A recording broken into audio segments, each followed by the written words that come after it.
அந்த சத்தியம் என்ன என்று அறிந்த பின்பு இந்த உலகத்துக்கு சொல்ல வேண்டும் என்பது கடமை.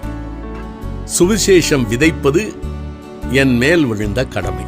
அதை விதைக்காவிட்டால் எனக்கு ஐயோ என்று என்னுடைய வேதம் சொல்லுகிறது.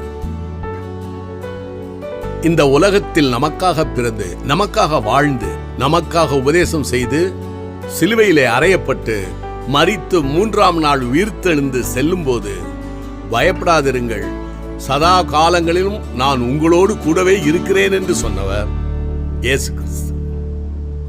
எஸ்கியூஸ் மீ சார், இயேசு கிறிஸ்து மட்டுமல்ல, முருகப்பெருமானும் சொல்லியிருக்கார், யாம் இருக்க பயமேன். You are right sir. ஆனா ஒரு சின்ன வித்தியாசமும் இருக்கு. யாம் இருக்க பயமேன் என்று சொன்ன முருகப்பெருமான் கையில் வேல் இருக்கிறது. பயப்படாதிருங்கள் என்று சொன்ன இயேசு கிறிஸ்துவின் கைகளில் நமக்காக சிலுவையில் மரித்த காயம் இருக்கிறது.